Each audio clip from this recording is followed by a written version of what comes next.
Oke, Bismillahirrahmanirrahim. Assalamualaikum warahmatullahi wabarakatuh.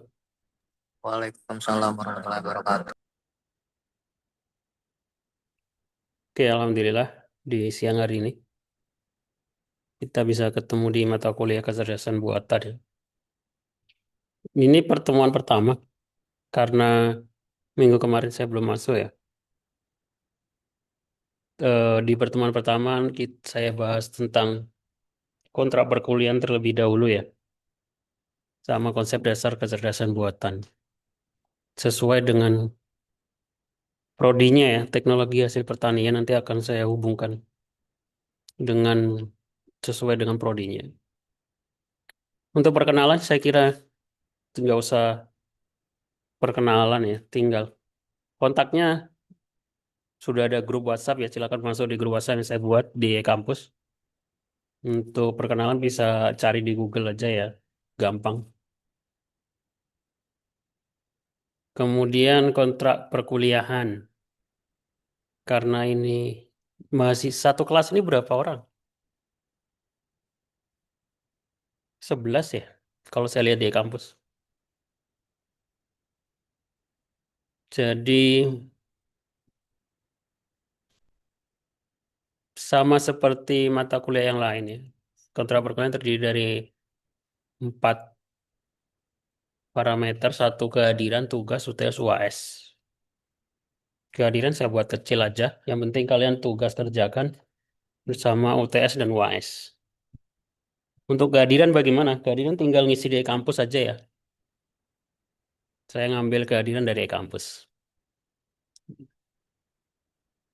Nah, untuk kontrak perkuliahan ini sudah ada yang ditanyakan.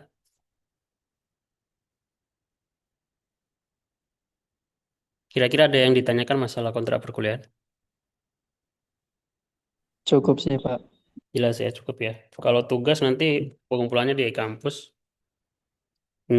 Kak, kalau bisa nggak ada lagi, nggak ada perpanjangan tugas ataupun UTS UAS ya. Kalau UTS UAS kan udah ada UTS susulan dan UAS susulan. Jadi kalau udah telat ya telat gitu ya. Nggak ada susulan-susulan yang lain.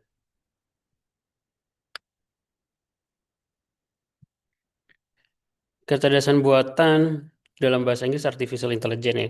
Kalau kalian pengen belajar lebih lanjut, saya sarankan sih membeli buku ya, atau beli video pembelajaran, atau lihat di YouTube ya paling gampang. Atau belajar dari materi yang lain. Kalau kalian buka Google terus ketik buku kecerdasan buatan kan ada banyak ya. Ada yang dalam bentuk e-book ataupun buku ya. Tapi karena ini bukan prodi teknik informatika ya, jadi sebenarnya hanya yang penting kalian tahu konsep dasarnya saja, nggak harus sampai membangun aplikasi kecerdasan buatan ya. Agak susah sih kalau kamu satu semester satu mata kuliah sampai bisa membangun kecerdasan buatan ya. Oke, apa itu kecerdasan buatan? Jadi kecerdasan buatan adalah cabang ilmu komputer yang berfokus pada pembuatan mesin atau sistem. Mesin ini bukan berarti mesin dalam bentuk perangkat keras ya. Mesin ini nggak harus dalam bentuk perangkat keras. Mesin itu juga bisa dalam bentuk perangkat lunak atau software ya. Perangkat lunak bahasa Indonesia. Bahasa Inggrisnya software. Atau sistem yang dapat melakukan tugas yang biasanya memerlukan kecerdasan manusia. Seperti belajar memecahkan masalah, pengambilan keputusan, dan memahami bahasa alami.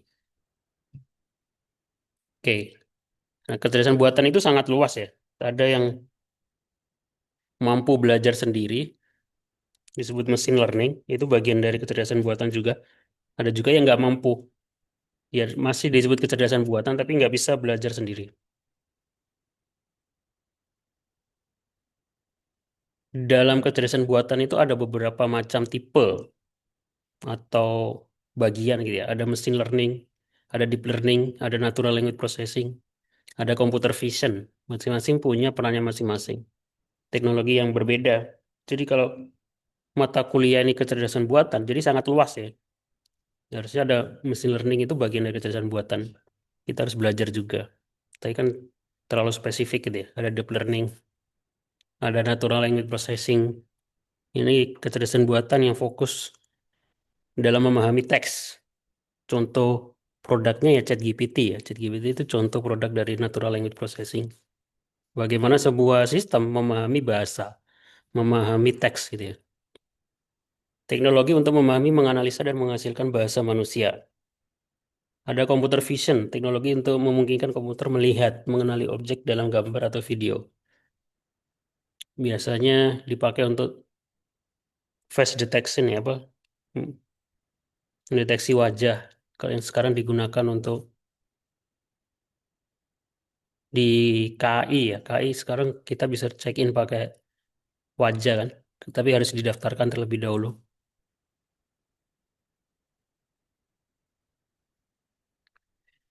Langkah-langkah dalam proses kecerdasan buatan apa saja yang harus dilakukan? Pertama, yang paling penting dalam kecerdasan buatan adalah pengumpulan data. Data yang relevan dikumpulkan dari berbagai sumber. Kemudian setelah data itu terkumpul, dilakukan pelatihan atau training data. Data digunakan untuk melatih algoritma sehingga dapat membuat prediksi atau keputusan. Nah, di situ nanti ada beberapa metode ya, atau rumus yang dipakai, rumus matematis yang dipakai untuk mengambil keputusan. Ada regresi linear dan lain sebagainya. Ada pengujian model. Model diuji untuk memverifikasi akurasi prediksi dan keputusan yang dibuat. Pengujian model atau testing. Ada penggunaan atau deployment. Setelah model itu dibuat atau sistem itu dibuat, terus dideploy. Dideploy itu dibangun gitu ya, supaya bisa diakses.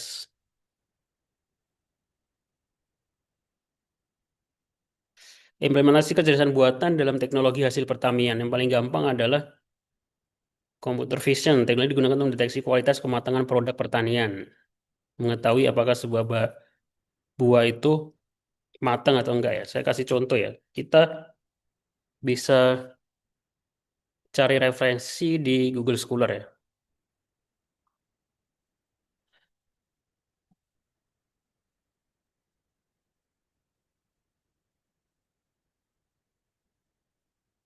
Deteksi buah.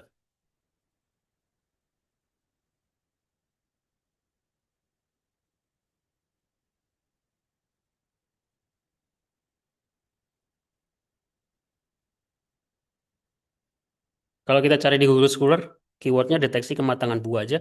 Banyak penelitian yang sudah dilakukan ya. Contohnya, deteksi kematangan buah tomat berdasarkan fitur warna menggunakan metode transformasi ruang warna. Bentar, ini bukan jurnal ya. Ini skripsi.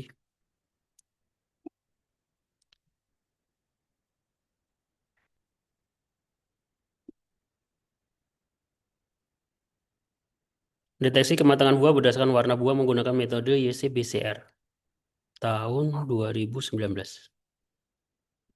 Jadi kecerdasan buatan dalam bidang computer vision ini ya, yaitu menentukan apakah sebuah buah tomat ini matang atau enggak menggunakan aplikasi. Caranya bagaimana? Ya ini, langkah-langkahnya kita gambarnya itu nanti diolah, dikonversi menjadi RGB. Nanti warna buahnya nanti diklasifikasikan buah matang, buah setengah matang, atau buah mentah.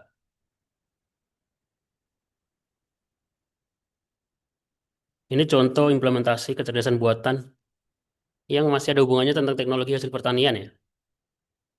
Walaupun ini dilakukan oleh mahasiswa informatika.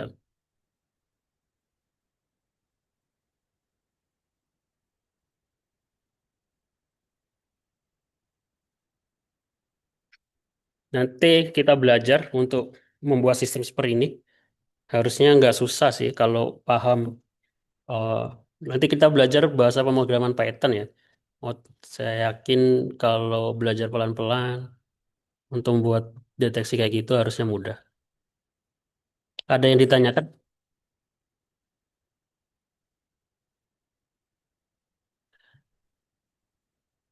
Yang perlu disiapkan apa? Yang perlu disiapkan, kita akan belajar bahasa pemrograman Python ya. Jadi untuk membuat sebuah aplikasi kita harus menggunakan bahasa pemrograman. Saya menggunakan Python karena Python dianggap paling mudah dibandingkan bahasa pemrograman lain. Jadi langkah selanjutnya, tugas selanjutnya adalah silakan install dulu Python ya di komputernya masing-masing. Silakan dicari di YouTube saya kira ada ya. Kalau belum berhasil nanti di pertemuan selanjutnya saya bahas cara instalasi dan menggunakannya. Oke, ada yang ditanyakan?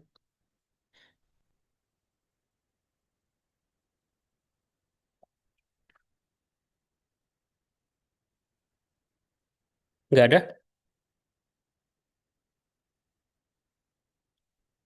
Kalau nggak ada, saya cukupkan ya. Yang baru join silakan nanti lihat rekaman perkuliahannya. Habis ini saya share link rekaman perkuliahannya.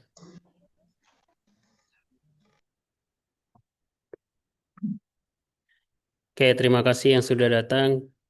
Saya akhiri. Assalamualaikum warahmatullahi wabarakatuh. Waalaikumsalam warahmatullahi wabarakatuh. Waalaikumsalam warahmatullahi wabarakatuh. Makasih, Kak.